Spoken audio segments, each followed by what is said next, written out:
이순신 장군이 모함을 당해서 이제 백의종군을 하게 됩니다. 다시 말하면 삼도 수군 통제사, 지금 같으면 해군 총사령관을 이등병으로 강등시켰다 그런 말이에요 지금. 그래가지고 원균이라는 분이 조선 수군을 지휘하는데 완전히 일본에 패해가지고 거북선은 다 부서지고 우리 판옥선 한 150척 침몰해버리고 그리고 우리 수군 2만 명이 전사해버려. 그리고 원균도 도망가다가 일본 사무라이에게 맞아 죽어. 그러니까 원균 장군이라고 하기도 좀 힘들지만은 그 양반 일생을 보면 도망만 다녔어요. 계속 도망만 다니다 결국 도망다니다 죽었어. 그 당시 팔도 도원수를 하고 계시는 권율 장군이 얼마나 화가 났으면은 가서 외선을 맞아서 싸우라고 지시를 하는데 안 싸워. 그러니까 원균을 불러다가 곤장을 쳤어. 곤장을. 이놈아 나가서 싸우라는데 뭐 꾸물거리고 있냐.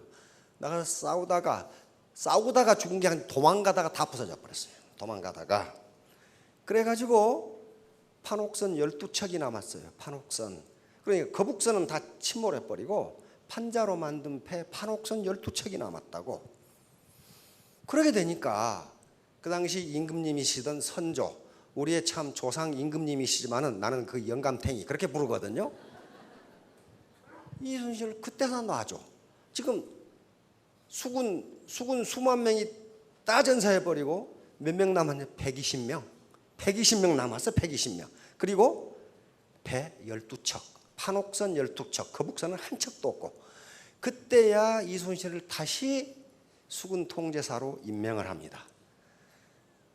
근데 선조 임금님이 이제 약간 우리끼리 있으니까 그 영감탱이가 생각해 보니까 한심하거든. 그 당시 일본이 몰고 온 군함은 333척이에요. 우리는 12척. 그리고 그 뒤에 일본에 포진하고 있는 군함은 1000척이에요. 근데 우리는 12척, 판자배 12척.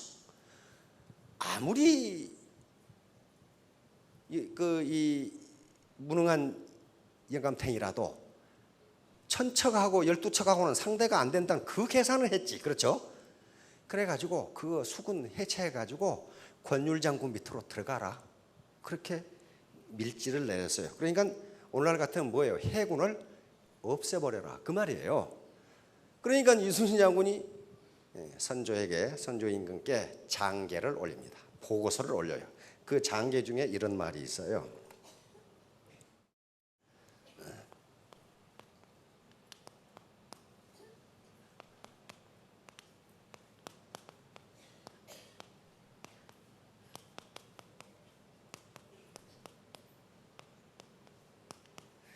금신 전선 상유 시비. 지금 신에게는 아직도 12척의 배가 있사옵니다. 그런 말이에요.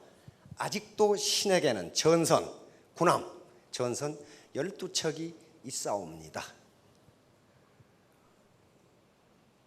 여기 계신 분들이 12척 가지고 있는 거예요. 근데 사회는 또 여러 가지 경제 환경은 300척 가지고 있어요. 그 300척하고 12척하고 싸워서 이길 수 있다는 거예요. 이길 수 있다. 그런데 왜 그렇게 했냐 하면은 전략적 관점이에요. 일본이 그 당시 왜군이 우리를 침공했을 때 일본은 100년 동안의 전국 시대를 거치면서 그 전력이 막강합니다. 근데 조선은 당파 싸움만 하느라고 군대가 하나도 없어. 근데 무슨 군대 가지고 싸웠느냐? 그 당시에 율곡 이 선생이 10만 양병론을 주장했다는 거 아실 분 아시죠? 하나도 안 했어요. 그리고 10만 양병론이라는 게 무슨 말이냐면 그 당시 군대가 있기는 있는데 전부 다 무슨 왕궁 수비하는 군대. 안 그러면 뭐 지방의 관하 수비하는 것이지 전투 병력이 없어. 그런데 일본이 보니까 이거 조선 이거 아무것도 아니거든. 그래서 우리에게 뭘 요구하냐면 정명가도. 우리가 명나라를 칠 때니 네 길을 빌려달라. 그 말은 뭐예요? 너희는 지레 항복하고 너희하고 우리하고는 잽이 안 되니까 지레 항복하고 명나라를 치러 가겠다 그 말이에요. 근데 조선의 입장에서 뭡니까? 주권 국가가 그 말도 안 되는 얘기잖아요. 팔도 그래서 웃기지 마라, 웃기지 마 그러더니. 그러니까 침공을 한 거예요. 무려 16만이 동내로 상륙을 합니다. 상륙전을 감행합니다. 그 당시 16만이면요 마치 노르망디 상륙 작전 300만하고 맞먹는 거예요. 조선은 군대가 하나도 없는데 초총으로 무장한 왜군 16만이 동내성으로 진격을 해서 상륙을 합니다. 근데 우스운 것은 벼슬아치들, 원균은 그럴 때 경상 좌도 수군 절도사니까 지금 같으면 함대 사령관인데 도망가 버렸어요. 아주 도망의 천재, 도망가 버렸어요. 삼도 수군 병마 절도사 육군 이각 도망가 버렸어요. 군 사령관, 군 지휘관, 그 다음에 벼슬아치들 다 도망가 버렸어요. 다 도망가 버렸어요. 그런데 유일하게 남은 분이 있어요. 그 밑에 참사관을 했던 정발장군. 부산 시내 정발장군 동상 있죠. 못 보신 분은 부산에 가보세요. 부산 동구에 가 있어요. 부산 동구에 사거리에 정발장군이 손을 들고 계시는 정발장군 혼자 왜군 16만을 상대로 전투를 벌여서 옥세를 합니다. 거기서 다 옥세를. 그 당시 그림에 보면은 아녀자들도 지붕에 올라가서 기왓장을 내립니다. 왜? 애군하고 싸우려고. 이건 조총을 가지고. 근데 이각은 육군 사령관은 도망가. 해군 사령관은 도망가. 별사다치는 다 도망가. 마찬가지 동네가 함락되고 부산진 전투가 시작되는데 거기서 다 도망가. 다 도망가 버리고 송상은 부사인 송상은 장군만 남아서 거기서 역시 민관 3,000명이 전사를 합니다. 그런데 일본이 계산을 못한 게 뭐냐 하면은 애군이 그 당시에 대한민국 조선의 문화를 몰랐어. 일본은 상대방의 사령관이 다시 말하면 영주나 사무라이가 죽으면 그 밑에 백성은 이긴 놈한테 붙어서 충성을 다해. 그러니까 조선에서도 군사령관이 도망가 버리고 그 다음에 벼슬아치가 도망가 버렸으면 백성이 자동적으로 자기들한테 복종을 해야 되는데 맨날 당하고만 살던 백성이 죽어라고 한거를 해. 그래서 이상한 놈들이야기요. 이상한 놈들이야기. 그걸 계산을 못한 거예요. 금방 조선을 먹을 줄 알았는데 벼슬아치들은 다 도망가고 없는데 백성들이 죽으라고 싸우는 거예요. 그 다음에 또 한 가지 계산을 못한 게 이순신을 몰랐어요. 이순신을 몰랐어요. 16만이 상륙작전을 감행했으니까 그러면 그 보급선이 얼마나 많아야 되겠어요. 그렇죠? 보급이 없으면 군대는 죽거든. 그런데 이순신이 보급선을 차단해버린 거예요. 차단해버린 거예요. 그럼 어떻게 해야 돼? 왜군은 현지에서 군량미를 조달해야 돼. 현지에서. 그렇죠? 현지에서 이순신이 뒤를 차단해버렸으니까 조달해야 돼. 그럼 어떻게 돼? 왜군은 현지에서 군량미를 조달해야 돼. 그렇죠? 이순신 장군이 대감에게 보낸 편지 중에 그 말이 있습니다. 양무 호남 시무국가. 호남이 없으면 국가도 없다. 그거예요. 호남을 점령하려면 왜군은 어떻게 해야 돼요? 진주성을 쳐야 돼. 그렇죠? 진주성을 쳐서 남원으로 해서 호남을 점령할 수 있어. 그래서 진주성에서 전투가 벌어진 거예요. 다 도망가고 의병들이 싸웠습니다. 김시민 장군이 지휘하는 의병. 에? 불과 한 2, 3천 명 가지고 수만 명을 격파해버린 게 바로 임진왜란 3대첩의 하나인 진주대첩이에요. 진주대첩에서 싸운 의병들은 주로 어디 사람들이냐 하면은 호남 사람들이에요. 나주 의병들이에요. 그 당시 의병장들은 전부 다 누굽니까? 선비들이에요. 그래서 전략을 알아. 진주성이 떨어지면 남원성이 위험하고 남원성이 떨어지면 호남이 먹힌다. 그러면 국가가 먹힌다. 이렇게 생겨요. 국가가 먹힌다. 그래서 전부 그 기생 누굽니까? 논개는 어디 사람이에요? 전라북도 사람이죠. 남원 사람이에요. 그쪽 사람이에요. 왜? 자기 이 남편이 부산가 그랬죠. 군수인가. 그러니까 따라서 이쪽으로 진주로 온 거예요. 그래서 진주성에서 전부 옥세를 합니다.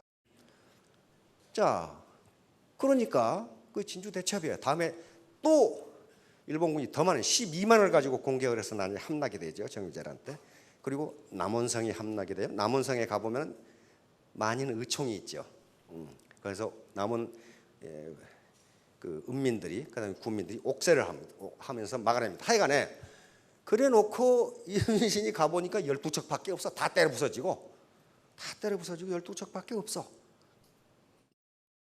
그런데 거기서 막지 않으면 왜군의 전략은 뭐냐면요, 조선 왕조에서 전략은 육지에 길을 만들지 않는 전략이야. 그리고 강에 다리를 놓지 말라 해요. 바로 그런 전란에 대비해서 한양으로 접근하기가 어렵도록 길을 만들지 않았어요. 그러니까 왜군이 가만히 보니까 한양을 점령하는 가장 중요한 방법은 서해로 돌아서 한강으로 해서 한양을 점령해 버리면 돼. 굉장히 쉬워. 그렇죠? 그러려면 반드시 남해바다를 통과해야 되는데 여기에 이순신이라는 사람이 있단 말이에요, 지금. 그런데 잡혀 들어가 버렸어. 그래가지고 다 때려부숴서 12척 남았어. 다시 선조라는, 좀 말하기는 그렇지만 영감탱이가 이제 보냈어요. 그래서 야, 내가 봐도 한심하니까 판잡의 12척 가지고 어떻게 333척을 대항하느냐. 그러니 차라리 수군을 없애버리고 권율 장군 밑으로 들어가라. 그래서 이 장계를 올린 거예요. 신에게는 아직도 전선 12척이 있사옵니다. 비장하지요. 비장하지요.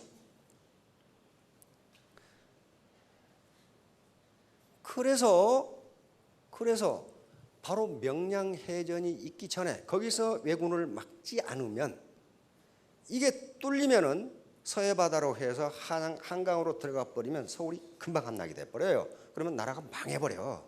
그러니까 여기서 막아야 돼요.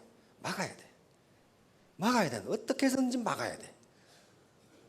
그래서 그 전날, 내일 명량 대첩이 있다면은 그 전날 장병 120명에게 한 훈시가 난중일기에 기록되어 있어요. 난중일기에 이순신 장군이 그렇게 내가 이렇게 훈시를 했다고 기록을 해놨어요. 거기에 무슨 말이 나오냐 하면 난중일기에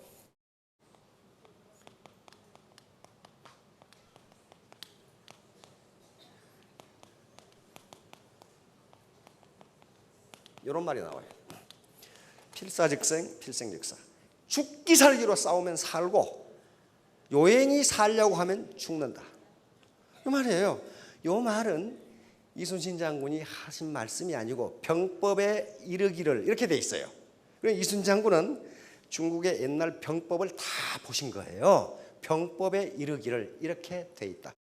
그러니까 여러분들이 빈곤에서 탈출하시려면 어떻게 해요? 필사즉생. 죽을 각오를 사고 싸우지 않으면요, 그 빈곤이라는 놈이 워낙 강적이어 가지고 잘 항복을 안 해요. 그렇게 싸워야 돼. 근데 지금까지 죽기 살기로 애터미 사업을 해가지고 내 죽은 사람을 한 사람도 못 봤어. 안 죽는다고. 그게 안 죽어요. 그렇게 하시면 경제적 자유를 얻으실 수가 있어요. 자, 신뢰 자본인데 계속 지금 자본 강의를 하고 있는데, 왜냐하면은 계속 지금 제가 앞으로 계속적으로 자본 강의를 할 텐데요. 피케티라는 사람이 있다고 그랬죠. 토마 피케티라고 하는 볼란서 파리 경제대학의 젊은 교수입니다. 토마 피케티라고 하는 이 양반이 쓴 책이 캐피탈 인 더 21st Century, 21세기 자본론이라는 책이에요. 그러니까 이 책이 한 700페이지가 되는, 지금 우리나라 서점에 나와 있어요.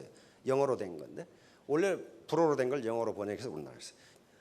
그런데 그 책이 미국에서 출판되자마자 센세이션을 일으키면서 수십만 부가 팔려나갔거든요. 그러면 학자만 사는 게 아니라는 거예요. 그게 전문 경제학 서적이에요. 제가 읽어봤는데 전문 경제학 서적인데도 미국 국민들이 그렇게 사본다는 것은 거기에 들어있는 메시지가 굉장히 센세이셔널하기 때문에 그래요. 그 피케티는 무슨 책상에 앉아서 자기 생각을 쓴 게 아니고 세계 지금 유수한 20개 나라야 200년에서 300년 된 경제 데이터를 분석해가지고 이렇게 됐다는 걸 결론적으로 말했어요. 그 결론이 뭐냐면 간단해요. 자본이 돈을 버는 속도가 노동이 돈을 버는 속도보다 빠르기 때문에 자본을 가진 자는 점점 부유해지고 노동을 가진 자는 점점 가난해질 것이다. 이것은 21세기에도 변함이 없다. 따라서 빈익빈 부익부는 앞으로도 개선되기는커녕 더 심화될 것이다. 이 결론이에요. 결론. 그러니까 자본을 갖지 못하면은 빈곤에서 벗어날 수 없다. 그래서 여러 가지 거기 정책을 제시하고 있습니다. 있는데 그놈의 정책이 언제 시행될지는 알 수가 없어요. 언젠가는 되겠지요. 그런데 생일에 잘 먹으려고 한 달 굶었더니 죽더라고. 그 정책 시행될 때까지 기다리다 죽어요. 그러니 결국 우리가 자본을 가질 수밖에 없다는 거예요. 그런데 다행히 과거 농경시대나 산업화 시대에는 자본의 개념이 제한되어 있었어요. 특히 그 당시에 자본이라고 했던 것은 경제자본입니다. 경제자본은 우리가 화폐로 환산할 수 있는 자본이에요. 예를 들면 현금이나 예금이나 주식이나 유가증권이나 또는 건물이나 땅이나 또는 로얄티를 받을 수 있는 특허권이나 또는 이 판권이나 이런 것들이 전부 다 경제자본이에요. 이런 것들은 쉽게 화폐로 계산할 수가 있어요. 이 자본을 갖는 것이 경제자본을 갖는 것이 최종 목표지만은 그것을 부모로부터 물려받지 못한 사람은 경제자본을 갖기 전에 특히 오늘날 지식경부화 시대에서는 자본이라는 개념이 굉장히 확대되기 때문에 다른 자본을 가져야 된다는 거예요. 그렇지 않으면 빈곤에서 벗어날 수 없다예요. 제가 가끔 지난 시간에도 예를 들었지만은 부모로부터 강남에 상가 빌딩을 하나 상속을 받으셨어. 상가 빌딩 한 20층짜리를 하나 받으셨어. 그러면 여기 이게 복잡한데 앉아 계시겠어요? 안 계세요. 왜? 자본주의 시장경제 시스템이 그 상가라는 건물이 생산활동을 하도록 해줘요. 그렇죠? 그래서 그 자본이 생산활동을 해주기 때문에 여기 안 오셔도 주머니에 매달 돈이 들어와. 그렇죠? 제가 아는 지인에게 물어봤어. 강남에 있는 빌딩에 몇 층을 가지고 있대. 몇 층인지는 안 가르쳐 줄 거예요. 지금 많이 가르쳐 주면 또 거기 가서 또 물어보면 안 되니까. 그래서 그 한 층 임대하면 한 달에 임대료 얼마 받아? 그랬더니 9천만 원. 엊그제도 인터넷 찾아보니까 그게 나오더라고. 그러면 20층이면 얼마인지 계산하지 마세요. 신경질 나니까 계산하지 마시라고. 그게 자본이에요. 그러니까 자본을 가진 자는 점점 부유해지고 자본을 갖지 못하고 노동만 가진 자는 그 모양 그 꼴일 것이다. 그런데 20세기에도 그 갭은 점점 벌어질 것이다. 다시 말하면 노동만 가진 사람이 굶어 죽는다 그 말 아니에요. 그 말 아니고 부의 증가 속도가 비교가 되지 않는다 그런 말이에요. 지금 과거에 부자 3대 못 간다 그랬죠. 그것은 거짓말. 지금 옛날에는 맞아요. 옛날에는 맞지만 지금은 3대 가면 더 부자 된다 해요. 왜? 자본을 물려받으면 더 부자 돼요. 예를 들면 이건희 회장님 조부님 어떻습니까? 굉장히 부자였어요. 만석군이었죠. 그렇죠? 굉장히 부자였어요. 그런데 그 다음 아들 이병철 회장 그 부친보다 더 부자 됐어요. 그렇죠? 그 아들 이건희 회장 이병철 회장보다 몇 배 부자예요.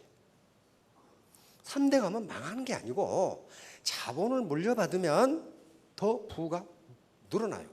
다시 말하면 노동만 가진 사람이 부를 축적하는 속도보다 자본을 가진 사람이 부가 늘어나는 속도가 더 빠르다 그런 말이에요. 빠르다. 그러니 빈부격차는 점점 벌어질 수밖에 없다 하는 게 이 피케티의 이 책의 주장이에요. 그러니까 이 난리 법석을 치고 팔리는 거예요. 그리고 정책 결정자들도 네 말이 맞다 이렇게 되는 거예요. 네 말이 맞다. 그럼 어떡할 거냐? 이런 말이. 그러면 분명히 어떤 자본주의 역사는 계속 바뀌어 오기 때문에 바뀔 텐데 자본주의 흐름이 바뀔 텐데 언제 그걸 기다리냐 한 말이에요. 그거 기다리다가 목 빠져 죽는다 그런 말이에요. 그리고 그러려면 국가 재정이 튼튼해야 되는데 만약에 국가가 50세부터 500만 원씩 연금을 준다. 그럼 어떡하겠어요? 그러면 그 연금이라는 것은 자본입니다. 왜? 자기가 젊었을 때 축적한 거야. 그렇죠? 그리고 국가가 일부를 보조하는 게 연금이에요. 그러니까 50세부터 1년에 500만 원의 연금을 준다. 그러면 그 자본이 있기 때문에 나는 내 생활을 즐길 수가 있어요. 그런데 어느 나라도 그렇게 할 수가 없어 지금. 특히 우리나라의 재정이라는 게 키 큰 놈 짧은 이불 덮는 거하고 똑같아서 발을 덮으면 가슴이 나오고 가슴을 덮으면 발이 나오고 지금 그 모양이기 때문에 자기가 이불을 만들 수밖에 없어요. 그 이불이 뭐예요? 자본이에요. 이불이라는 건 자본입니다. 자본이에요. 그래서 다행히 지식정보화 시대가 되면서 자본의 개념이 굉장히 확대됐고 학자들도 경제 자본보다 이 자본이 더 중요하다고 이야기를 합니다. 그러면 그것은 돈을 들여서 되는 것이 아니고 내가 어떻게 할 거냐? 내가 그렇다면 이것은 부모 탓할 것도 아니고 자기 탓을 할 수밖에 없다는 거예요. 여기에 신뢰라는 문제가 나옵니다. 트러스트. 신뢰를 자본이라고 부릅니다. 왜 그러냐 하면은 자본은 생산성을 가져오거든요. 그러면 믿을 수 있는 사람과 믿을 수 없는 사람 누가 생산성이 높아요? 믿을 수 있는 사람이 훨씬 높아요. 은행에서 대출을 해줄 때도 그 사람의 신용 정도가 어느 정도에 따라서 이자율이 달라. 그렇잖아요. 그러니까 믿을 수 있는 사람은 생산성이 높다요. 만약에 내가 원청 기업이라고 합시다. 누구에게 하청을 주겠냐 말이야. 믿을 수 있는 사람에게 하청을 줘요. 그렇죠? 그러니까 신뢰라는 것은 다른 물적 자본과 똑같은 자본이다. 그런데 지금 학자들은 물적 자본보다 중요하다. 이렇게 얘기해. 우리 정중 회장님, 이병철 회장님이나 정중 회장님이나 두 분 다 우리 국가의 경제를 발전시킨 거인입니다. 거인들이에요. 정말 이분들이 아니었으면 어떻게 됐을까 하는 생각 좀 끔찍해. 아무나 하는 게 아니거든요. 그런데 많은 경우에 이병철 회장님은 잘 거론이 안 돼. 정중 회장님이 자꾸 거론돼. 그 이유는 이병철 회장님이 훌륭하지 않아서가 아니고 원래 부자였어. 원래 부친이 부자였다고. 만석군 부자였어요. 그런데 정중 회장님은 소 2마리 훔쳐가지고 나왔잖아요. 그것밖에 없어. 그리고 쌀 자전거 배달꾼 그거 했죠. 쌀 자전거 배달꾼. 그런데 남들은 한 가마 싣고 다닐 때 정중 회장님은 2가마 싣고 다녔잖아요. 그러니까 쌀집 주인이 좋아할 수밖에 없죠. 믿을 수밖에 없어요. 그리고 인천에서 건설 현장 근로자, 노동자 그런 걸 했어요. 그래서 학력도 초등학교 졸 이거밖에 안 돼요. 이병철 회장님은 일본 와세다 대학교. 그러니까 그 말만 들으면 사람들이 키가 팩 죽어. 나는 와세다 못 나왔는데 이렇게 된단 말이에요. 그러나 초등학교는 대충 다 나왔거든. 그래서 정중 회장님이 자꾸 거론이 되는 거예요. 이런 분들도 이렇게 했다. 정중 회장님이 경제자본 가지고 성공했어요? 그렇지가 않습니다. 정중 회장님이 가장 중요하게 생각하는 게 신뢰, 신용이었어요. 신용. 믿을 수 없는 놈은 같이 거래를 하지 않는다. 그러니까 이 말씀을 해놓은 거예요. 사업은 망해도 다시 일어설 수 있지만 인간은 한 번 신용을 잃으면 그것으로 끝장이다. 그 사람하고 거래를 안 하니까. 그러면 신용 또는 신뢰라는 게 뭡니까? 생산성을 발휘한다. 예. 자, 신뢰는 생산성이 있어요. 바로 생산이라고 하는 것은 물적 자본과 노동이 결합할 때 생산이 나옵니다. 2차 대전 이후에요. 미국이 유럽이 전쟁으로 완전히 망가져 버리니까 그 당시 국무장관이었던 조지 마샬 장군이 하버드 대학에서 연설을 합니다. 그래서 그 당시 미국은 계속 일어나는 국가니까 유럽의 서유럽, 유럽 전체입니다. 그 당시 서유럽만 아니고 유럽 전체에 미국이 경제 원조를 해서 다시 한번 달러를 지원해서 가지고 다시 유럽의 경제가 부흥하도록 해주자. 이걸 무슨 플랜이라고 하죠? 네, 마셜 플랜. 이거 아는 사람은 성공하기 힘들어. 이게 몰라야 돼 이런 것을. 몰라야 돼. 이론만 잔뜩 들어 있으면은 이게 마셜 플랜이에요. 마셜 플랜. 마셜 장군이 마셜 원수가 국무장관으로 있을 때 한 연설, 하버드 연설에서 나온 유럽 부흥 계획이에요. 유럽은. ERP라고 합니다. 유로피안 리커버리 프로그램을 마샬 플랜. 그래서 유럽에 서유럽에 완전히 부서져 버린 유럽에 경제 원조를 해주니까 유럽 경제가 전쟁 전으로 일어나 버려. 그리고 일본을 가만히 보니까 일본도 폭격으로 완전히 부서졌는데 다시 일어나 버려. 일본은 경제 원조를 많이 받지는 못했습니다. 그러나 자체의 산업혁명을 완성한 나라이기 때문에 자체 자본이 있었어요. 그걸 보고 경제학자들과 유엔 기구에서는 옳다. 아프리카, 중남미, 동남아시아 후진국에도 국제기구나 선진국들이 경제 원조를 해주면 인류는 금방 빈곤으로부터 탈출할 수 있다. 이렇게 생각했어요. 경제학자들도 그렇게 믿었어. 그게 이제 경제 발전이라고 하는 문제인데요. 이 경제 발전은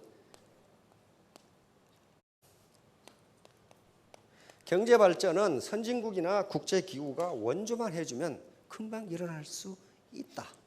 그러면 경제 발전이 되면은 뒤따라서 사회 발전이 이루어질 것이다. 이렇게 생각했어요. 사회 발전이 이루어질 것이다. 그런데 웬걸? 밑빠진 독에 물붓기야. 아프리카, 동남아시아, 중남에 그렇게 많은 원조를 해줘도 경제가 안 살아나. 가장 성공적인 나라가 어느 나라예요? 대한민국이에요. 우리가 미국으로부터 경제 군사 원조를 엄청나게 받았습니다. 저쪽에 유럽의 마샬 플랜 다음으로 많이 받은 나라가 대한민국이에요. 그런데 대한민국은 일어나 버렸어요. 유일하게 성공한 나라가 대한민국이에요. 대만도 많이 해줬어요. 대만도 일어나 버렸어요. 대만, 홍콩, 싱가포르 자체적으로 일어나 버렸어요. 그런데 다른 동남아시아, 그 다음에 아프리카, 중남미는 그렇게 많은 원조를 해줘도 다람쥐 쳇바퀴 돌기야. 그게 그거야. 그게 어디가 나오냐면 하버드 대학에서 도대체 경제 발전의 요인이 무엇인가라는 세미나를 세계 석학들이 모여서 2주간 한 게 있어요. 근데 그게 책으로 나와 있어요. 우리 시중에도 번역되어 있는지 지금도 있는가 몰라. 문화가 중요하다. 칼초 메터스라는 책이 있어요. 문화가 중요하다. 그런데 그 서문을 누가 썼냐면은 세계적인 석학인 헌팅턴 박사가 그 서문을 썼어요. 근데 그 하버드 대학에서 세계 석학들이 모여서 한 세미나에 한국의 학자는 한 명도 가본 적이 없어. 안 가서 자기들끼리 했어. 근데 그 서문에 딱 뭐라고 나오냐면은 한국과 가나는 이렇게 딱 나와. 한국이 맨 먼저 튀어나와. 코리아가. 서문에 헌팅턴 박사가 내가 1960년대 초에 한국과 아프리카 가나 있죠. 가나다라 가나. 그 축구는 제법 잘하잖아요. 가나를 비교해 봤는데 산업 구조라든가 국민 소득 면에서 유사했다. 한국은 10대 강국이 되었는데 가나는 변화가 없다. 그러면 이 차이를 어떻게 설명할 것인가? 그렇게 탁 나와. 이 차이를 어떻게 설명할 것인가? 그래 놓고 그것은 문화의 차이라고 볼 수밖에 없다. 그렇게 나요. 근데 그때 우리가 가나보다 못 살았어요. 우리가 100불일 때 가나가 160불이었어. 160불. 근데 지금은 우리가 지금 PPP 환율로 한 35,000불 되는데 가나는 지금 한 3,000불, 우리 10분의 1도 안 돼요. 그렇다면 우리가 자원이 있습니까? 뭐가 있습니까? 한국인이 그렇게 했다는 거예요. 그렇죠? 한국인이. 바로 그것이 문화란 말이에요. 신뢰. 그래서 이렇게 경제 발전을 위해서 자원을 퍼부어도 안 되느냐? 결국은 순서가 틀렸다는 거예요. 경제 발전이 되면 사회 발전이 되는 게 아니고 사회 발전이 돼야 경제 발전이 된다. 다시 말하면 이 차이가 뭐냐면요. 어떻게 땅 투기를 해가지고 돈을 벌었어. 그게 뭐예요? 경제 발전이에요. 네? 경제 발전. 주머니가 두둑해졌죠? 땅 투기를 했던 하여간 내가 농사짓던 땅이 도시로 편입됐던 간에 용도 변경이 됐건 간에 경제 발전이 됐어요. 주머니가 든든해서. 그래서 벤츠를 하나 찼어. 벤츠를 하나 샀어. 그게 경제발전이에요. 그런데 이놈이 교통규칙은 안 지켜. 그게 사회발전이에요. 벤츠를 탔으면 벤츠를 타는 것만큼의 민도가 올라가야 되는데 아무데나 주차해놓고 전봇대 오줌 싸고 그게 사회발전이란 말이에요. 즉 소프트웨어예요. 소프트웨어. 사회적 준법, 질서를 지키느냐, 세금을 법에 따라 내느냐, 그 다음에 저 사람을 믿을 수 있느냐, 그런 게 사회발전이란 말이에요. 사회발전. 사회발전이 안 되면요, 그 중에 그래서 그 발전된 사회 자체를 뭐라면 자본이라고 그래요. 자본. 미국이 아르헨티나하고 비교해서 다 아르헨티나, 미국, 중남미 할 것들 멕시코 같은 전부 다 무슨 국가입니까? 이민국가예요. 이민국가. 이민국가인데 왜 미국만 강대국이 되느냐? 거기에 사회 자본, 소셜 캐피탈이라는 말이 나와요. 다시 말하면 서로 신뢰할 수 있다. 신뢰. 서로 사회가 믿을 수 있다. 그래서 신뢰는 가장 중요한 사회 자본이다. 이렇게 딱 얘기하는 거예요. 우리 상도 보셨죠? 최인호 작가가 쓰신 정조에서 순조 때까지 거상 임상옥의 일대기를 다룬 게 상도라는 책입니다. 여기에 실제로 임상옥은 실제 하는 인물입니다. 장사란 이익을 남기는 것보다 사람을 남기는 것이다. 사람이야말로 장사를 얻을 수 있는 최고 이윤이며 따라서 신용이야말로 장사를 얻을 수 있는 최적의 자산인 것이다. 작은 장사는 이윤을 남기기 위해서 하지만 큰 장사는 결국 사람을 남기기 위해서 한다. 애터미를 여러분들이 사소한 비즈니스로 보는데요, 천만의 말씀이 빅 비즈니스예요. 한 달에 5천만 원을 벌 수 있는 비즈니스가 스몰 비즈니스입니까? 빅 비즈니스입니까? 이건 빅 비즈니스예요. 빅 비즈니스는요, 스폰서와 파트너 그리고 고객 간에 신뢰관계가 없으면 절대로 되지 않습니다. 저 사람 믿을 수가 없는데 왜 저 사람 밑에서 내가 일을 해? 저 사람 믿을 수가 없는데 왜 저 사람한테 내가 물건을 사? 이렇게 된단 말이야. 상즉인, 장사는 곧 사람이다. 장사는 곧 신용이다. 재상평여수 인중식사역. 재물 중에서 가장 중요한 건, 최상은 물처럼 판단한 것이다. 다시 말하면 스폰서와 파트너가 동반성장하는 것이다. 물처럼 판단하는 것이다. 인중직사역. 사람 중에 가장 으뜸은 저울처럼 평평한 것이다. 저울처럼 바른 것이다. 그런 말이에요. 사람이 왔다 갔다. 사람이 저울처럼 바라야 신뢰할 수 있을 거 아니에요. 이랬다 저랬다 하면 안 된단 말이에요. 그 다음에 개영배. 요 개영배입니다. 요건 순자의 유자편애가 나오는데 이 잔이 묘한 잔이어서 요게 비어있으면 삐딱해. 알맞게 차면 똑바로 서. 그러나 잔이 70% 이상 넘으면 다 빠져버리고 넘어져 버려. 그러니까 재산이 너무 적어도 삐딱하고 재산이 알맞으면 바르고 넘치면 망한다. 자, 무신분립. 자공분정, 자활, 족식, 족병, 민신. 야, 아주 기가 막힌. 공자가 뭐라고 했어요? 족식. 백성이 배부르게 먹고 사는 게 첫 번째고. 이 순서는 중요 순서입니다.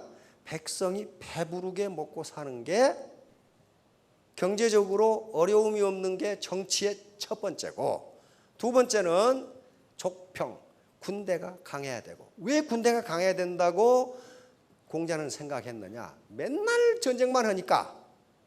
전쟁을 하면 죽어나는 게 누구예요? 백성이에요. 그러니까 군대가 강해야 전쟁을 하지 않는다는 거예요. 그러니까 백성을 생각하는 거예요. 그 다음에 민신지. 백성들이 믿을 수 있어야 된다. 누구를? 백성이 조정을 믿고 조정이 백성을 믿고 백성 상호 간에 믿을 수 있어야 된다. 이렇게 이야기한 거예요. 그러니까 요 자공은 수제자입니다. 수제자니까 또 물은 거예요. 그러면 선생님, 이 셋 중에 부득이 하나를 없앤다면 뭘 없앨까요? 두 개만 선택한다면, 그러니까 두 번째 족평, 군대를 없애라. 하여간 어떤 수가 있어라도 백성은 먹여 살려야 된다. 국가가. 동의하십니까? 어떤 일이 있어라도. 그러니까 여기 가장들, 가장이시죠.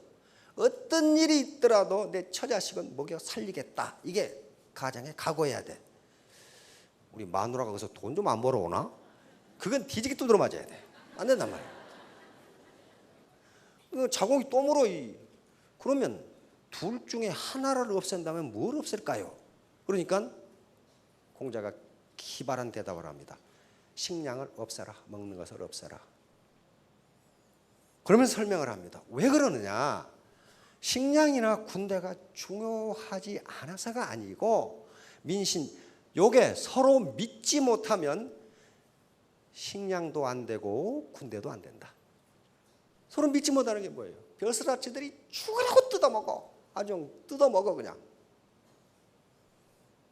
지금 명량 나오기 전에 극장가를 휩쓴 게 군도라는 영화가 있죠. 아마 군도도 조선 철종 때 그 당시에 조선 후기인데요. 그 당시에 도둑놈이 산적이 안 된다는 건 그놈이 미친놈이에요. 얼마나 뜯어먹든지 산적이 안 되면 살 수가 없어요. 그래서 군도라는 영화가 나오는 거예요. 다 일어나 국민이. 밀란이 온갖 데서 일어나. 그런 상황에서 안 망하겠느냐? 안 망하면 그건 이상해요. 그렇죠? 안 망하면 왜? 백성이 조정을 믿지를 못해. 그래서 공자가 이 말씀을 한 거예요. 백성이 조정을 믿지 못하고, 조정이 백성을 믿지 못하고, 백성과 백성이 서로 믿지 못하면 그 경쟁들 제대로 되며 군대들 제대로 되겠느냐 그 말이에요. 그러니까 신뢰라는 게 가장 중요하다. 이렇게 지금 옛날부터 얘기한 거예요. 이제 2500년 전의 얘기입니다. 죄승박덕. 재주는 있으나 덕이 없는 사람은 말로가 안 좋아요. 우리 정권 말기에 꼭 나타나죠. 누구처럼 감옥에 가서 70이 넘어가지고 죽을 쉬고 앉아있어. 국가밥 자시면서 고관대작을 다 했어. 근데 누구 때문에? 운전수가 찔렀거든. 운전수가 찔렀어. 왜? 그 자기 상관 비밀을 가장 잘하는 사람이 운전수야. 운전수가 뇌물 받는 걸 휴대폰으로 찍어놨거든 몰래. 그럼 그게 뭐라는 거예요? 그 주인이 운전수에게 덕을 베풀지 않은 거예요. 그러니까 운전수는 어때요? 내가 네 운전하지만은 두고 봐라. 너도 두부를 먹든지 콩밥을 먹든지 하면 해봐라. 찔러버린 거예요. 이게 뭐예요? 덕이 없는 거예요. 재주는 있어요. 능력이 있죠. 능력이 있어요. 능력이 있는데 재승박덕한 거죠. 덕이 없으니까 결국 철창에 앉아서 그렇게 된다는 거예요. 덕을 베풀지 못하면 이렇게 됩니다. 바로 이제 신뢰를 얻지 못하는 가장 큰 요인이 거짓말입니다. 절대로 애터미 사업을 하면서 허위 과장 광고하지 마시고 진솔한 얘기를 하십시오. 사과가 10% 썩으면 이 사과는 90%가 성하다 이렇게 말하는 사람은 없어요. 에이 썩은 사과. 10% 썩어서도 그렇게 해요.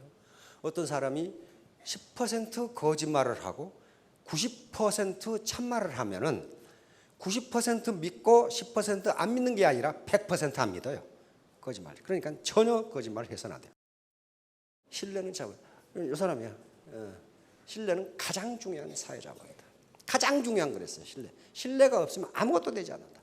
예로 노벨상 받은 분인데 바로 경제적 빈곤의 궁극적인 원인은 상호 신뢰의 부족이다. 서로 믿지 않으니까 어려움에서 벗어나지 못한다.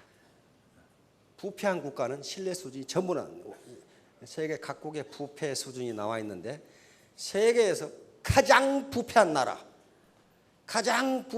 어디예요? 그 유명한 조선민주주의 인민공화국, 소말리아, 아프가니스탄 이 세 나라가 100점 만점에 8점을 맞아서 꼴찌에서 1등을 했습니다. 북한은 부패 때문에 많은 국가예요. 부패 천국이에요. 바로 애터미의 사업자분은 신뢰입니다.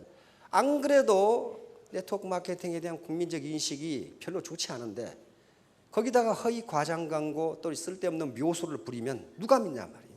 신뢰가 바로 자본입니다. 진정성의 힘이라는 책이 우리 지금 출판 서점에 가면 나와 있습니다. 2010년에 나왔는데요. 2011년에 타임지라는 잡지가 있죠. 21세기의 가장 중요한 단어 진정성 이렇게 나옵니다. 진정성. 그리고 서울대학에서 바로 소비자 이 트렌드를 분석하는 한국민을 대상으로 설문조사를 했는데 가장 중요한 단어 진정성 이렇게 나왔어요. 그래서 LG에서도 진정성을 이제 마케팅 키워드로 삼았고, 삼성 제1기획에서 금년도 마케팅 키워드를 진정성으로 삼았습니다. 다시 말하면 화려한 광고만 가지고 안 된다는 거예요. 왜?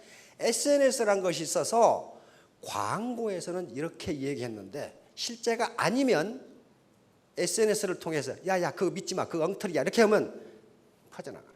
그러니까 지금은 소비자들이 광고의 단순한 수요자가 아니고 광고, 다시 말하면 정보의 공급자가 돼버린 거예요. 실제로 그걸 평가해서 날려버린단 말이에요. 어떤 회사가, 그런 회사가 최근에 하나 있죠. 아웃도어 점퍼 파는 회사예요. 또 무슨 브랜드라고 하면 또 걸릴라 그거 안 하고, 그 괜찮은 회사예요. 회사인데 원료 가격을 거짓말로 이야기했다는 게 밝혀졌어. 그래서 한 네티즌이 SNS로 날려버리니까 매출이 3분의 1로 떨어져 버렸어요. 그 회사는 진정성이 없다 이렇게 됩니다. 진정성이 없다. 그러니까 바로 진정성, 바로 고객이나 파트너나 이걸 대할 때 진정성은 어디에 나타납니까? 그 사람의 얼굴 표정, 눈빛에 나타납니다. 요 놈이 나를 이용해서 지 돈 벌려고 그러나 정말로 서로 좋다는 건가? 나를 성공시키려고 그러라는 것은 눈빛에 나타나요. 오감이 아니고 육감으로 느껴요. 육감으로. 육감, 더 식스센스, 6번째 감각이란 말이에요. 어떤 사람을 보면 되게 기분 나쁜 사람 있죠. 준 것 없이 미운 놈이 있어. 그 뭔가 좀 메시지가 좀 속에 엉큼한 게 들어있는 거예요. 어떤 사람은 받은 것 없이 이쁜 사람이 있어. 그렇죠? 그게 진정성이에요. 진정성이 전달되는 거예요. 진정성이. 제가 육군 소령 때 새마을 본부에 잡혀간 적이 있습니다. 그때 교육을 받으라고 그래가지고 가보니까 전 부대 장교들이 다 있는 정도 중위 대위급들이야. 그래서 제가 이 학생 반장을 했거든요.